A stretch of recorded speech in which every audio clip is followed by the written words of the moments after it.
Hey guys, welcome back to this channel. Now, I want to give an update about what's going on with Blackrock. Now, for those that are just not really in the loop, I need to explain the cultural diagnosis of what Blackrock is. Blackrock is generally considered the apex predator in the financial environment, in the financial industry, and it tends to dictate the trend that occurs with a lot of things. Now, usually, this isn't being considered a good thing. Blackrock has been considered this ancient hydra that is all powerful, and it buys up a lot of assets. Like, it owns like huge amounts of farmland, real estate, gold. It just goes into everything because Blackrock is a fund that people can invest into, and they can glean the gains or losses of particular assets. And as a fund manager, BlackRock has been hugely successful, but as a result, they've bought up huge amounts of just everything.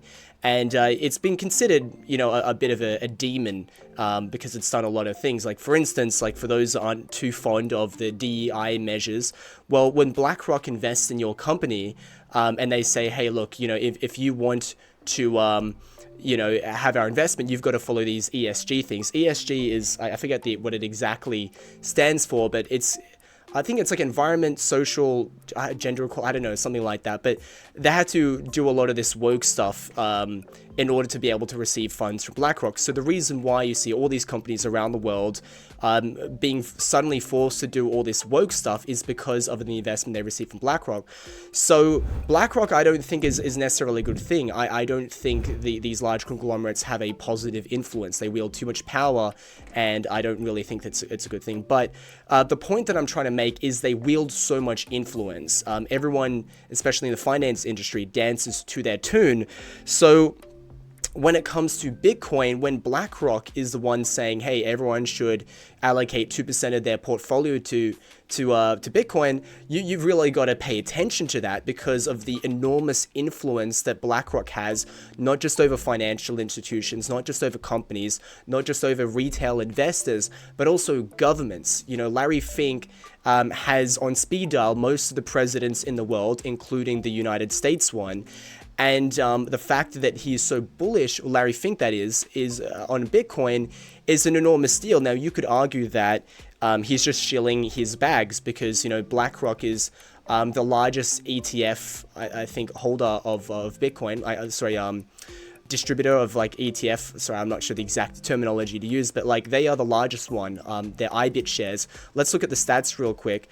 This is their holdings over time. Now, as I am aware, they're larger than any other in terms of institutional holding. They currently sit at 572,000 Bitcoin, and this is what they've accumulated since just the start of the year. Now, guys, before I continue on with this video, I just want to give a shout out to local CoinSwap and HODL. You can use my referral link in the description down below for this.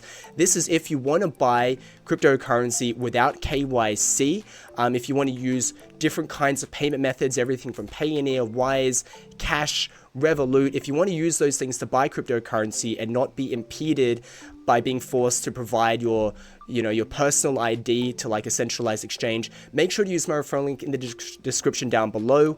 And yeah, let's get on with the video. So something really big has happened recently as well.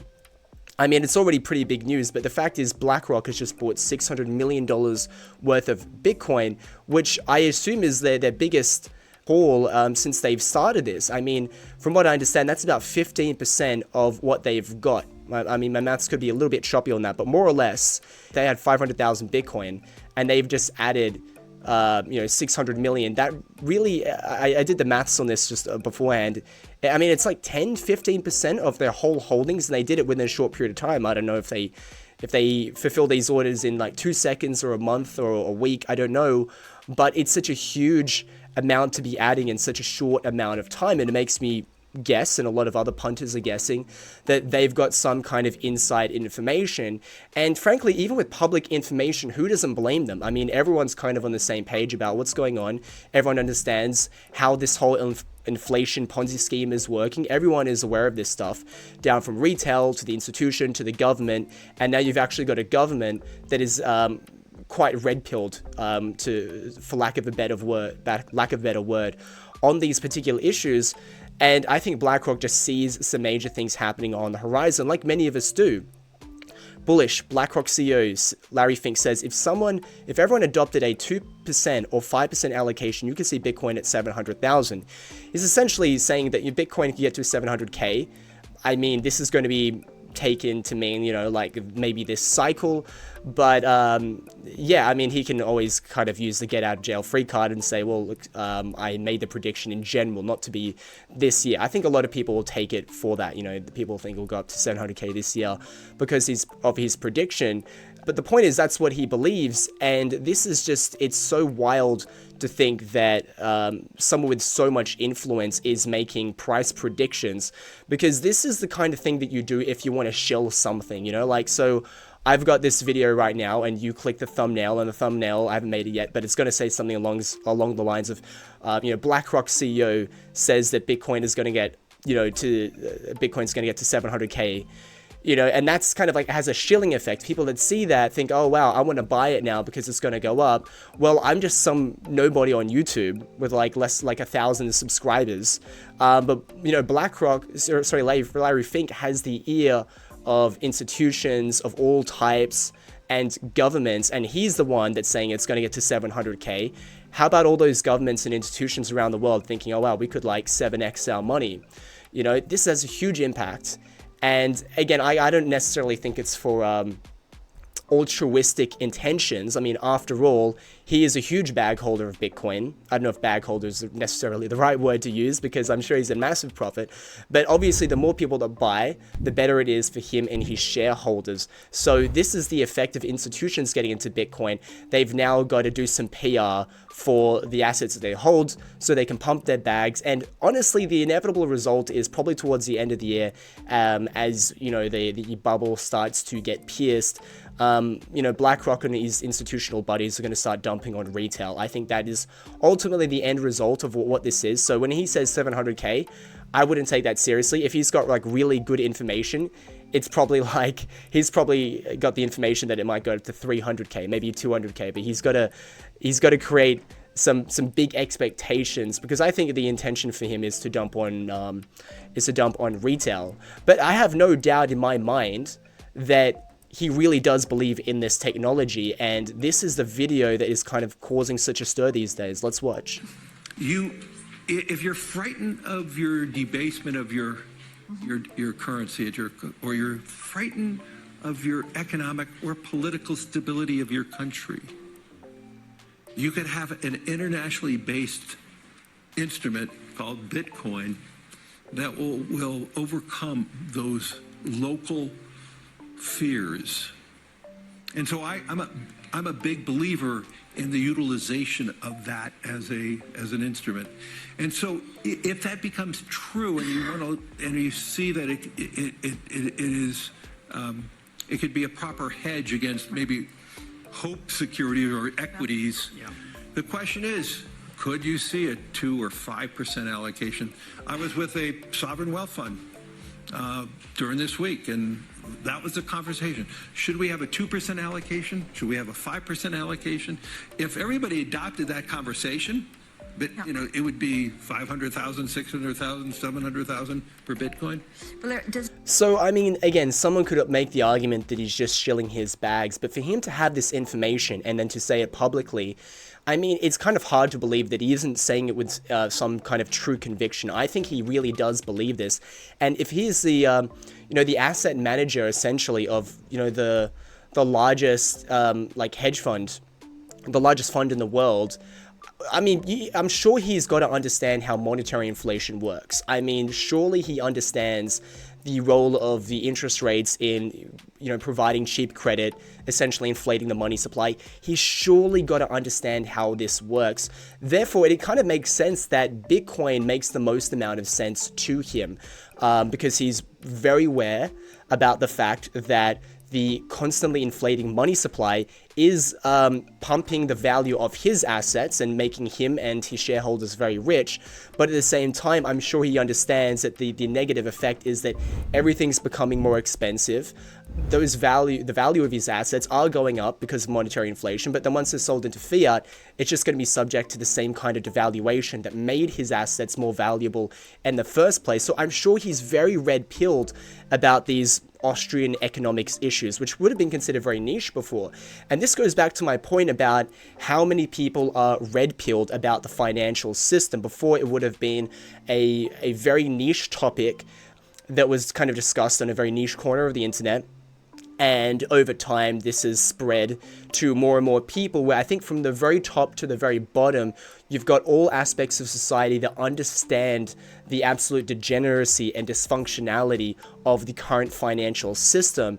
So I think what I'm seeing right now is that the players at the very top have been planning their escape vessel, right? So what you see is that the US has like $35 trillion worth of debt, something along those lines. And that money is never going to be paid back, except it, well, actually, let me take that back. That money can be paid back and probably will be paid back. But you know how that's going to be done? It's going to be done by getting into more debt. And if they can keep printing dollars, what they can do is they can decrease the value of that debt by putting more money into circulation. So you could theoretically get to the stage, like if we get to say like an extreme example, like a Zimbabwe type scenario where, you know, it costs billions of dollars to buy a loaf of bread. Well, all of a sudden $35 trillion in debt is not really that much. And I think this has just been the modus operandi since we've got off the gold standard. Essentially, you go into debt, and then the way to pay less of that debt down is to keep increasing the money supply, go into more debt, which, as I talked about in a previous video, debt equals money. Every time they go into debt, you know, for some new infrastructure project, helicopter economics, whatever, that is actually decreasing the value of the debt that they currently own. So the more money in circulation, the more that they they can use that printed money to pay off the debt, of course, and then that because there's more money in circulation and everything's so inflated, like in the economy, but the value of the dollar is devalued, then their debt is also going to be devalued. So, but this means that the end game, if you understand what this is hyperinflation, and it's, as I mentioned just now, everyone from the top to the bottom understands what the true nature of inflation is. The reason why one apple is worth more than it was 100 years ago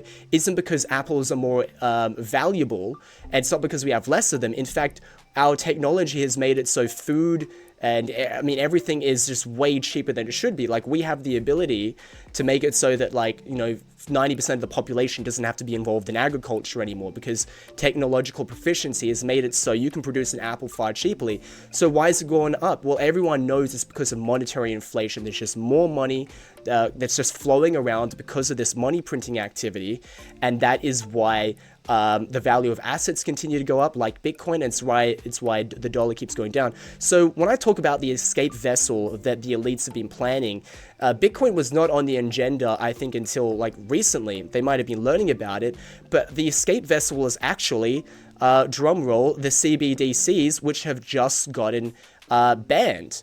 Now, I don't know what the nature of that ban is, but I'm assuming they're just not going to pump any more R&D into it, because creating the CBDCs, it's going to take years. It's going to take a lot of time and money to implement and to get everyone used to that system. And the CBDCs have been talked about as this escape vessel since 2014, but it looks like that's dead in the water. Now, I just want to quickly explain how the CBDCs were supposed to become this escape vessel. So, CBDCs, central bank digital currencies, would be a digital currency that's issued by the central bank, and it's got programmable qualities, kind of like Ethereum. So think about Ethereum being programmable money, right? So you've got these tokens that are built on this programmable layer. that essentially allows the money to be programmed. So what that means, I'll just give a quick example, is that you can create certain conditions every time you send or receive funds. This is what you call a smart contract.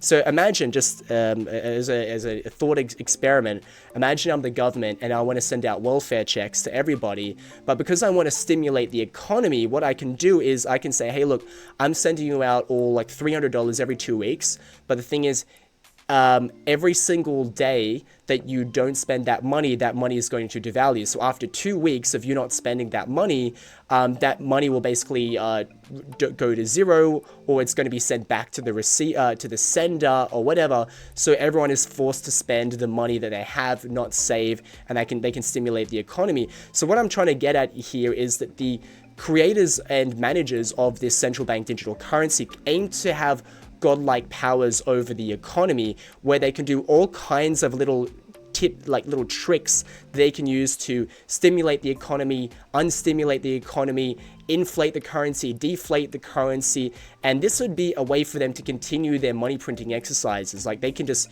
introduce more supply into the CBDCs, but they can use all these little tricks to because they can program the money essentially to delay the effect of inflation. But ultimately they're playing God, and the effect is going to be the same as what we have under this current financial Ponzi scheme system, except it's going to be far more tyrannical, and the effect is still going to affect people, but it won't affect the people managing this currency and their friends. So the CBDC, in a sense, could almost be, thought of as the biblical mark of the beast system. Like, let's just say if they won, they can make it so, like, hey, like, if you don't have, I don't know, like some certain thing that they need, like some kind of digital ID, if you did the bad thing, then we can make it so we'll just switch off your wallet, right? So in China, for instance, like, if your social credit score goes below a certain amount, there's certain things that you can't do. Now, having lived in China, I would say the social credit thing is probably a bit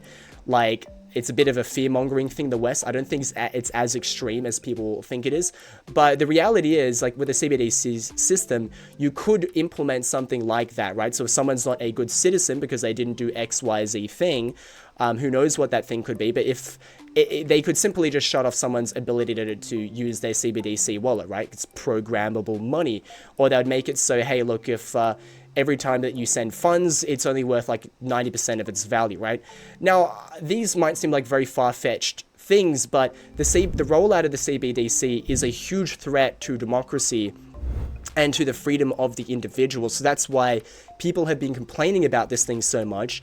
And the reality is, if people just simply want the escape vessel from the US dollar, then there isn't really need for a CBDC, because we've already got a fully matured alternative to the fiat currency system, and that's in the form of Bitcoin and other cryptocurrencies like USDT. But mainly Bitcoin, and the fact is, it's just, look, it's been in development since 2008. It's got a huge network effect already. Countries are already using it at scale, and to me, it's just not necessary to have a CBDC. And I think those that continue to push with the development of a CBDC when there's a valid alternative are clearly using it because of the control that the CBDC will give them. And I think it'll breathe new life into the tyranny of different countries, especially in Europe, Canada, Australia, where, you know, the collapse of the fiat Ponzi scheme that's currently will occur over a long period of time. I think that can be stymied by simply changing into a new CBDC system, which will allow them to have the same control that they had, but like in a different manner. So Bitcoin is an alternative to the system, and the fact that they're essentially canceling out the rollout of the CBDC, there's really only one other option. If the US dollar, I wouldn't say it's doomed to fail like in some kind of apocalyptic inferno, it's just that it's going to continue to inflate, it's going to continue to hyperinflate, people are continually going to be wrecked with the cost of living, and it's really bad for everyone all around, even for the richest elites, right? Because even for the elites, like, you know, things are also going to get more expensive for them, you know, like, you know, I think they want an alternative fast as well. It's not just the bad elites, but the good elites. Everyone at the top, I think, is also being negatively affected by this system. Like, hyperinflation is good if you're holding assets, but at the end of the day, it still is going to negatively affect you. So I think that there is the torch is passing from those that wanted the CBDC and have maximal control to those that just want Bitcoin and want all of the benefits that are associated with it.